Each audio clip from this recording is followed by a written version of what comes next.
Halo teman-teman, selamat datang kembali di Petualangan Hayuni Yokta. Setelah berpetualang ke Panggung Krapyak, kali ini kami akan berpetualang menuju bagian yang lebih utara yang tentunya masih berhubungan dengan garis imajiner. Tapi sebelumnya, pastikan teman-teman subscribe, nyalakan tanda loncengnya, like dan share video ini ya. Teman-teman juga bisa sampaikan kritik dan saran di kolom komentar atau bisa langsung email kami di hayuniyokta@gmail.com. Kali ini kami berpetualang di Keraton Yogyakarta. Pasti teman-teman pernah berkunjung ke Keraton Yogyakarta, bukan? Untuk teman-teman yang belum pernah, jangan sedih, karena video kami akan membawa teman-teman berpetualang ke sana, sekaligus mengungkap cerita yang tak kasat mata dari Keraton Yogyakarta.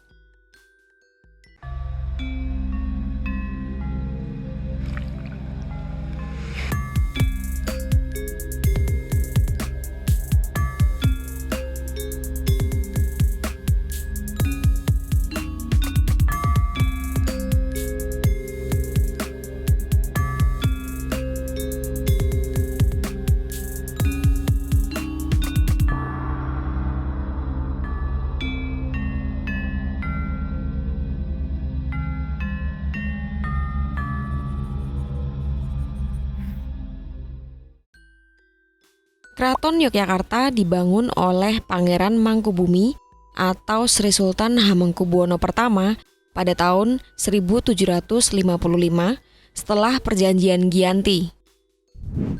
Selepas Perjanjian Giyanti, Hamengkubuwono I meminjam Pasanggrahan Ambar Ketawang yang merupakan milik dari Amangkurat sebagai tempat tinggal sementara sebelum akhirnya keraton dibangun. Pemilihan tempat berdirinya keraton sendiri tidaklah secara sembarangan. Hamengkubuwono I memilih tempat tersebut karena di tempat itulah garis imajiner bertemu. Pembangunan keraton dilakukan tidak hanya oleh orang keraton sendiri, namun juga melibatkan bantuan orang Portugis dalam konstruksinya. Jadi tidak heran jika beberapa bangunan di dalam keraton memiliki corak dan aksesoris ke-Eropa-Eropaan. Bentuk arsitektural dan geometrisnya bersifat linier yang terdiri atas sejumlah pintu gerbang dan halaman yang berorientasi pada poros utara-selatan. Dalam pengertian umum adalah model badan manusia sempurna dan jalan menuju penyempurnaan manusia. Hal ini berdasarkan wahdah al-wujud dan 7 tingkatan wujud. Keraton mempunyai 9 pintu gerbang yang mempresentasikan lubang-lubang pada tubuh manusia. Menurut Serat Wirid, lubang-lubang tersebut dalam proses meditasi maupun dalam ritual pemakaman Muslim harus dalam keadaan tertutup. Hal ini dapat menunjukkan bahwa Keraton Yogyakarta memiliki makna simbolik yang cukup mendalam, khususnya jika dilihat dari perspektif religiositas Islam Jawa. Tempat berdirinya keraton saat ini dulunya adalah sebuah desa yang bernama Desa Beringin, di mana sekitaran desa itu sudah ada sebuah pasar yang sekarang kita kenal dengan nama Pasar Beringharjo. Dalam penentuan letaknya sendiri, Sang Hyang Wenang memberikan petunjuk dengan adanya sebuah mata air di Desa Beringin. Mata air atau umbul tersebut dinamakan dengan Umbul Pacetokan. Umbul Pacetokan sendiri merupakan tempat yang sangat sakral yang berada di dalam keraton dan tidak sembarang orang bisa mengakses. Dalam pembangunan keraton tidak bisa lepas dari alun-alun, kemudian pendopo, dalam hal ini adalah pagelaran keraton, serta masjid. Keberadaan masjid sendiri adalah bukti kewahyuan keraton secara Islam. Keraton Yogyakarta adalah kesultanan, bukan kerajaan. Dua hal ini adalah sesuatu yang sangat berbeda. Kerajaan dipimpin oleh seorang raja yang turun-temurun sesuai dengan garis darah. Namun, kesultanan dipimpin oleh raja berdasarkan oleh wahyu ilahi, tidak selalu berdasarkan urutan garis darah. Contoh yang bisa diambil adalah kepemimpinan Hamengkubuwono ke-7 saat akan menurunkan tahtanya yang harus berganti sampai 3 kali. Putra mahkota yang akhirnya menjadi pengganti beliau adalah putra keempatnya, yaitu Raden Mas Sujati. Sudah banyak sekali cerita dan sejarah yang tertulis tentang Keraton Yogyakarta. Jadi, kami akan mengulas lebih dalam tentang beberapa sudut yang menurut kami sangat menarik dari Keraton Yogyakarta. Namun sebelum masuk bagian pertama, ada hal yang perlu teman-teman ketahui. Jika masuk ke dalam keraton, teman-teman akan menemui halaman tengah yang berpasir. Pasir tersebut bukan sembarang pasir loh teman-teman. Pasir tersebut adalah campuran pasir dari makam para sunan atau wali, dari Arab, Mekah, Merapi, dan Parangkusumo. Sudut pertama yang menarik bagi kami adalah Gerbang Donopertopo. Gerbang ini tampak seperti gerbang biasa, tapi ada hal menarik di bagian depan, yakni terdapat 2 buah patung yang melambangkan baik dan buruk. Hal ini dimaksudkan supaya kita dapat memisahkan yang baik dan yang buruk. Sudut lain yang menurut kami menarik adalah bangsal Sri Manganti. Bagian ini dulunya hanya untuk menjamu tamu penting, tetapi sekarang dialihfungsikan menjadi tempat pertunjukan event keraton untuk wisatawan.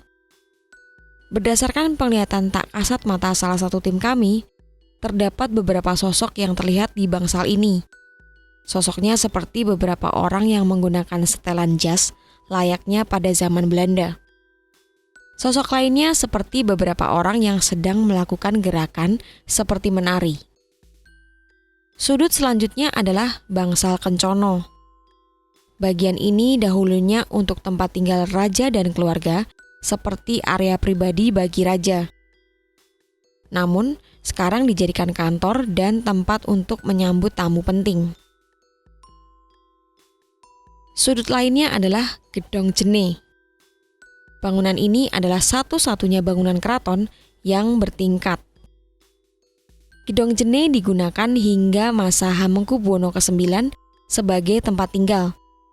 Namun pada masa Sultan Hamengkubuwono ke-10 digunakan sebagai kantor pribadi.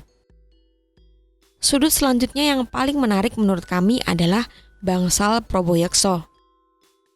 Bangsal ini digunakan sebagai tempat menyimpan pusokon dalem, sehingga tidak sembarang orang dapat masuk ke dalam bangsal ini, bahkan abdi dalem. Keberadaan pusaka dalam keraton bukanlah hal yang musyrik, syirik, atau bahkan klenik. Pusaka tersebut sebenarnya adalah simbol dari keilahian. Ada hal lain yang menarik, yaitu pohon besar yang berada di sekitar bangsal Proboyekso. Salah satu tim kami berhasil bertemu dan meminta izin pada salah satu sosok yang cukup berperan dalam terbangunnya Keraton Yogyakarta dan Kota Yogyakarta.